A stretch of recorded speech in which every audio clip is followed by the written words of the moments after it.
Hello and welcome, Libras, to your manifestation and spiritual guidance reading for September 2025. So let's just get right into it and see what comes up for you. So we got the Ace of Swords, Knight of Cups, the Tower, Three of Pentacles, Page of Wands, Six of Swords,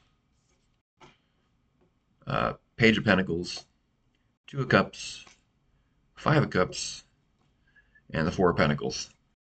I know sometimes my voice goes quiet because I face away from the microphone, so sorry about that. Try to not to do that.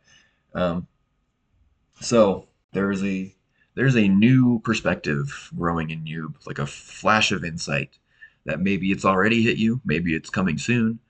Um, in fact, I would say actually it's probably something. This is a very recent thing. Maybe just you're having ideas just pop into your head that you haven't really, maybe you haven't considered before, or maybe you have. They just didn't quite sink in the way that they are now.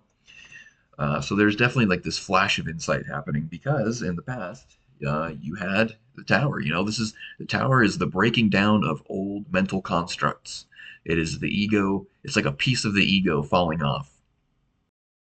Um, so you've probably been doing a lot of emotional processing, um, whether you're doing it on purpose or if life's kind of just making you do it. Maybe a combination of both. You are, I think, you're doing the work with the Knight of Cups here. The Knight of Cups, at least in this context, feels like it's about consciously directing your emotions, like learning how to work with your inner world. And we already understand to a large degree how to work with our minds in a way that allows you to interact with things in the external world. But very often we neglect the fact that there's a whole inner world and there's a whole different way of using the mind that most people just haven't really spent much time understanding. Meditation doesn't have to just be about focusing on your breathing. There's all kinds of things you can do, different types of visualizations. You can almost like, you can, when you get a little better, more of a feel for it, you can shape your own aura in different ways in order to have different effects on how you feel or on situations to a certain extent, you know. Um, and I think that you're expanding your inner toolkit, I think. But there's a feeling of like things taking a lot longer than you want them to. This could be whether you're waiting on something to happen, whether it's a manifestation, or if it's, having to do with working through some kind of internal trauma or something like that. Um, and there may be there's a bit of this uncertainty. The page of blah, blah, blah, page of wands kind of represents a bit of insecurity. Um, and when I say insecurity, I mean quite literally a feeling of being unsafe.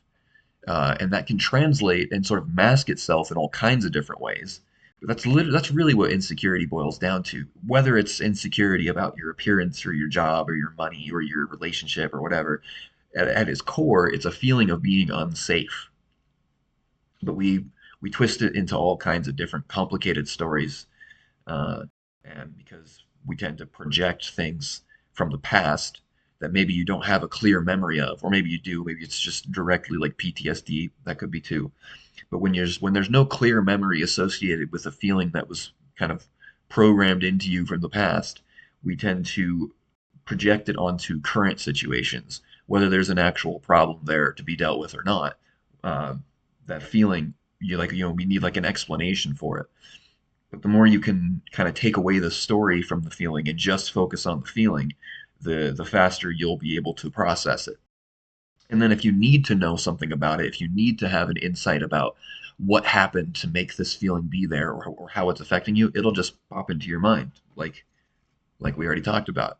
The things you need to know when it comes to this kind of inner work, you'll know it when you need to know it. You don't need to sit there and rack your brain and try to figure it all out. You know, uh, there's like a sense of clutching, like holding on to something. You're like there's something that you're afraid of losing. Or maybe just a general sense of tension, clinging, squeezing in your body somewhere. And very often when I pull this card, it usually has something to do with something in the chest, whether it's a tightness in your chest or in your spine, in the muscles in your back. There's like a fear of losing things that causes this sort of unconscious like clenching, and it can cause physical pain. And if you do find that you have these sorts of pains in your body, then there's usually like that's a negative emotion. You know, negative energy is contractive, and when it gets stuck in your body, it causes the this place where the energy is stuck starts to squeeze, and then the blood flow can't go there as smoothly, and then it causes pain.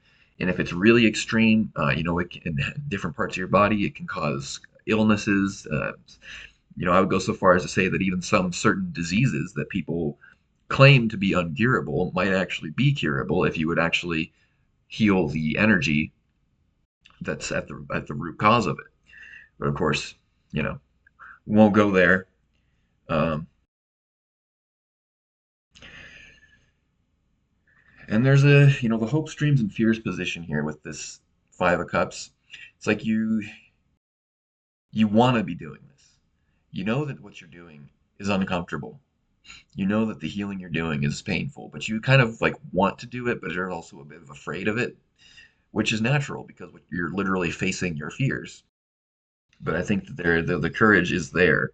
The desire to move forward in your life, whether it be in a certain situation, a relationship, a job, whatever, or just a general feeling of letting go of the emotions that you felt throughout your whole life.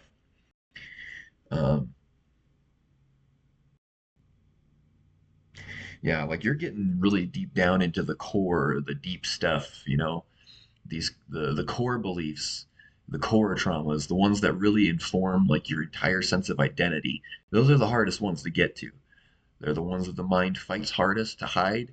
They're the ones that hurt the most, but they're also the most important because when you get to those really deep, just foundational beliefs about yourself and about your reality, when you change those, that's when your world can really start to shift.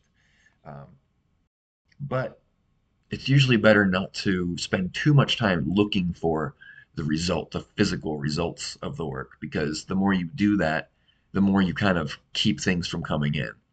Um, anyways, let's see here. Did I cover all the cards here? Now we have the environment, the Two of Cups.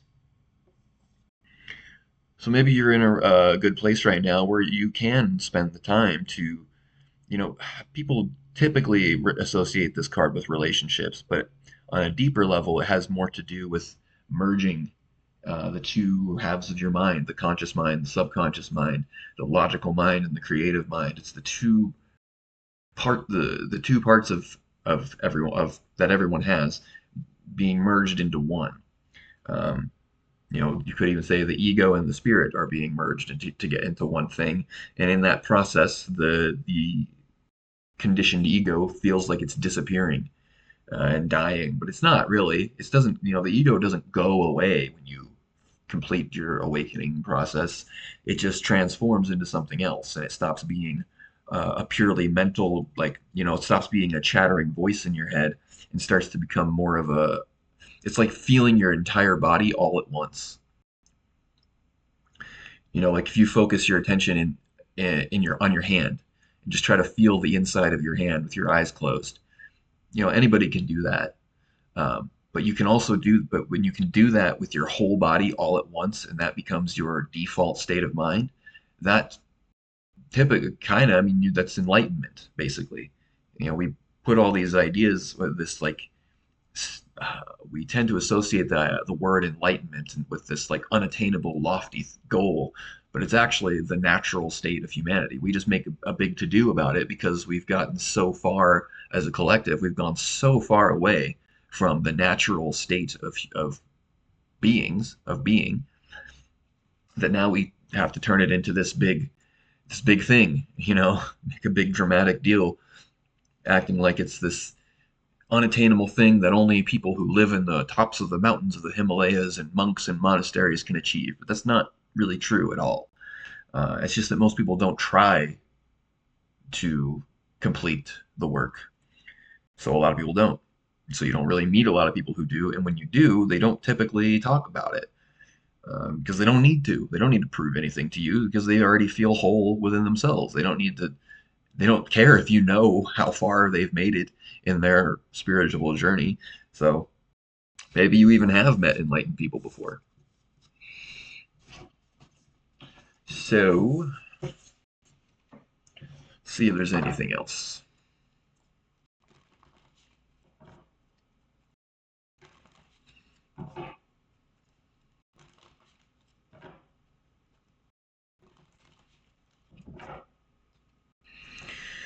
Six of Swords, Four of Pentacles again, Five of Cups, Seven of Cups. Yeah, so I think you're kind of in a necessary period of uncertainty and feeling like I really just get the sense that you feel like what you're dealing with right now, whatever it may be, whether it's what we've been talking about or anything, just the main thing that you're kind of struggling with right now, you're feeling like it's taking too long. You're worried maybe it's not really getting anywhere. Um, and it's almost like you kind of have to be in this position where you're not really sure, where there's just a lot of uncertainty, because that uncertainty is kind of making you kind of purge these emotions that are locked up in your body here, particularly in that heart center kind of area. Because I think maybe right now, if you were to actually see the one-to-one results of what you've been doing and the work that you've been doing on yourself, it would almost like distract you from completing the process that you're going through. So chances are what will happen is that you'll feel like nothing's happening. This is taking too long. Oh my God, when is it going to end? And then suddenly, when you least expect it, everything changes all at once. I think most people have experienced that where like nothing happens for a long time and then all of a sudden, three or four different major changes in your life happen all at once and they seem to be all completely unrelated. They all come in together at the same time. You didn't make it happen. It's just all on its own. When it rains, it pours. Well, that can happen in a positive way too. It doesn't always have to be negative. So yeah, keep doing what you're doing. Um, if you want to get more specific, you can send me a message. We can get into a private reading. My info is down below. And if not, then I'll see you next time. Take care.